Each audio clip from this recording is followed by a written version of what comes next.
지난 12일 박근혜 대통령은 서비스 산업 투자를 활성화해서 앞으로 3년 동안 15조 원의 투자 효과를 얻겠다고 발표했습니다. 발표 이후 특히 의료 분야 대책들이 사실상 의료 민영화로 가는 조치가 아니냐는 비판이 많은데요. 박근혜 정부가 국내 1호 영리병원으로 허가하겠다고 선언한 중국 사널병원에 대해서 뉴스타파가 취재해보니 어떻게 이런 업체를 1호로 선정한 것인지부터 의문스러웠습니다. 이 병원의 회장은 사기범으로 구속됐고 모 회사는 부도가 났습니다. 김세범 PD가 취재했습니다. 제주 서귀포시의 한 과수원. 이곳이 바로 정부가 국내 1호의 투자개방형 영리병원으로 유치할 것을 검토 중인 외국 병원이 들어설 자리입니다. 그러나 정부 보도자료에 따르면 투자 금액은 고작 505억 원, 병원의 규모도 48병상으로 지방의 중소병원 수준입니다. 이 보도자료를 통해 이 병원에 대해 알 수 있는 내용은 이 정도가 전부입니다. 뉴스타파의 취재 결과 이곳에 들어선다는 병원은 중국 사널병원. 자이자와라는 중국인이 설립한 중국 사널 헬스케어 재단의 자회사입니다. 취재진이 찾아보니 사널병원은 인터넷 홈페이지조차 없었습니다. 중국판 트위터인 웨이보에 이 병원의 계정을 어렵사리 찾았으나 가장 최근 글이 거의 1년 전인 지난해 3월에 올린 것이었습니다. 중국의 언론에서도 2013년 9월 이후 이 병원에 대한 기사는 찾을 수 없었습니다. 어찌된 일일까?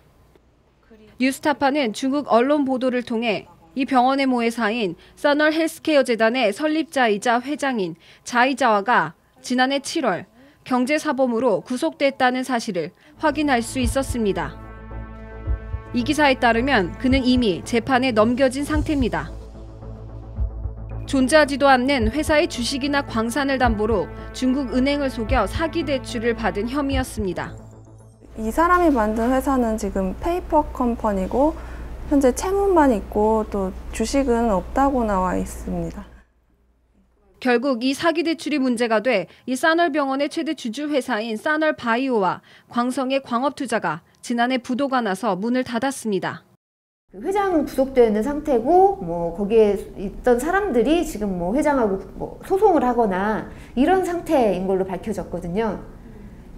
쉽게 말하면 거의 지금 사기 혐의로 문제가 되고 있는 우리나라 황우석 사태나 이런 것 같은 어떤 스캔들을 일으키고 있는 병원을 우리나라 제1호 영리병원으로 지금 짓겠다. 이런 거라는 거죠. 우리 정부는 이러한 상황을 알고 있었을까? 주무부처인 복지부 역시 중국 신문 보도를 통해 이 내용을 알고 있었지만 언론에 알리지 않았습니다. 그러면서도 뉴스타파 취재진에겐 제주도에 생길 예정인 병원은 새로 만드는 법인이니 문제가 되지 않을 수도 있다고 주장했습니다. 사늘은 그런 게 없다고 하는 것이고, 그런 게 없다. 공간을 통해 가지고 구속됐다는데 구속은 안 됐다고 그러고, 그리고 여기는 따로 법인을 만드는 거잖아요. 거기가 하는 게 아니고 법인을 따로 만들어 가지고 새로운 사람이 탄생하는 법인이잖아요. 제주도에 탄생한 법인은. 박근혜 정부는 출범 이후 지속적으로 의료사업 관련 규제를 대폭 완화하는 정책을 추진해왔습니다. 지난해 10월 발표한 4차 투자 활성화 대책으로 보건의료 종사자들이 총파업 결의까지 하는 등 저항이 거셌지만 정부의 태도는 변함이 없었습니다. 이번 정부의 투자 활성화 대책은 오히려 규제 완화를 더 하겠다는 것이었습니다. 의료 자법인 설립이 가시적 성과를 거두게 된다면 원격 의료와 같이 좀 더 논란이 큰 과제를 추진하는 데도 모멘텀이 생길 수 있습니다.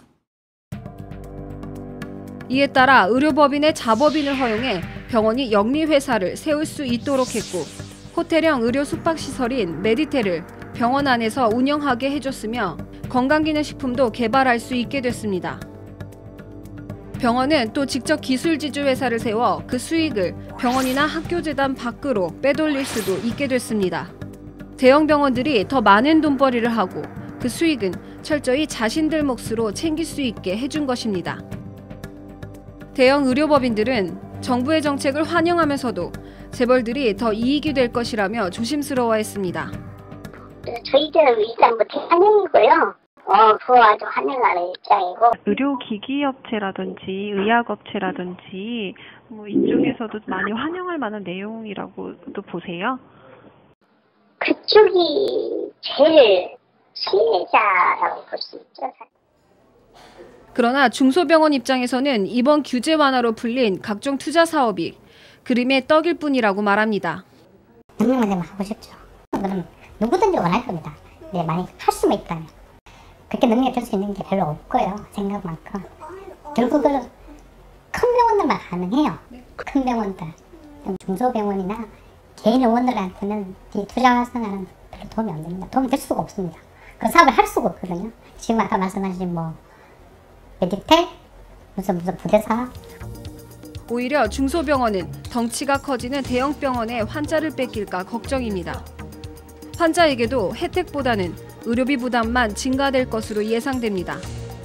호텔도 들어올 수가 있고, 뭐 헬스센터, 뭐 온천, 헬스장, 그다음에 뭐 백화점, 옷 판매장 이런 모든 것들이 사실 병원 내에서 가능하기 때문에 병원에 일단 한번 가면 굉장히 많은 돈을 낼 수밖에 없는 구조가 되겠죠.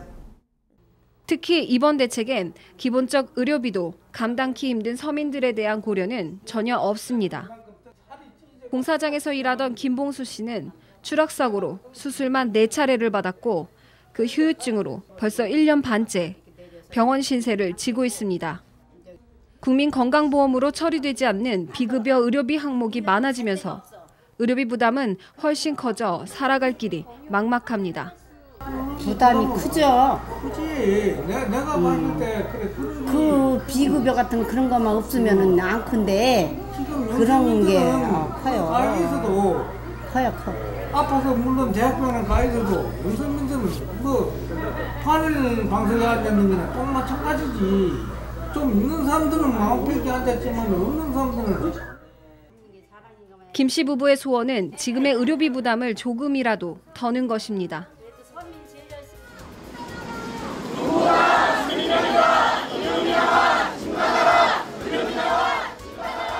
하지만 현 정부의 의료 영리화 정책으로 의료비는 크게 증가할 것이라는 게 대다수 전문가들의 의견입니다. 뉴스타파 김세봄입니다.